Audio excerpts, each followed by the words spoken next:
All right, the next topic is surface integrals, specifically surface integrals in scalar fields. So surface integrals take the form of a double integral. So it's first good to discuss the difference between what this is and what a normal double integral is. A double integral is providing a volume. A surface integral is going to give you an area. So how does this difference even exist conceptually when they're both double integrals? So a surface integral mathematically can be thought of as a double integral over a surface, which we denote as big S, of a function f of x, y, and z ds. And for that notation, remember that this is ds as in d big S, whereas when you're doing line integrals, you're dealing with ds as in d little s, which is like the arc length. So just to not get those s's confused. Another way to think of this conceptually, which might make the two things seem a bit more analogous and easy to understand, is that a regular double integral, which is taken over an area element dA, gives a mass of a flat 2D object if that function is a mass density function.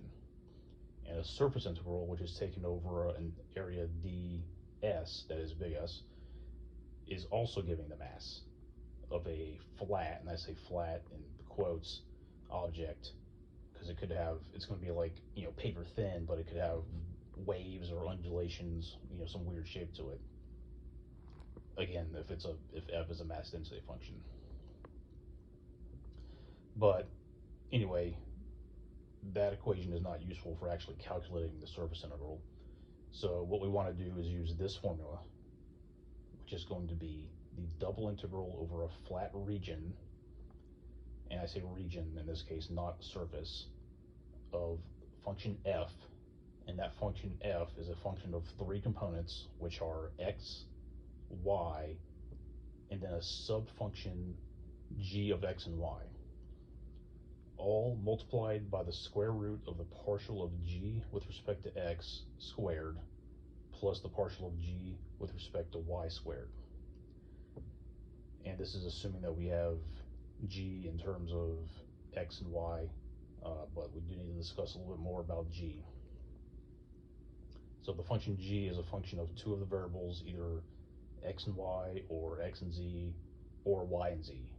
So we as the problem solver have to determine which combination we're going to use and what g is.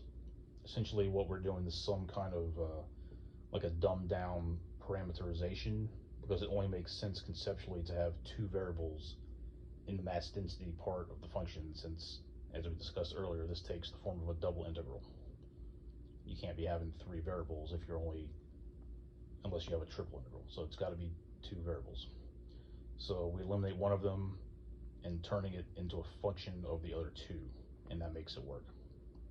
And it's all just going to depend on what equations we're given to define the surface. It's just going to differ from problem to problem.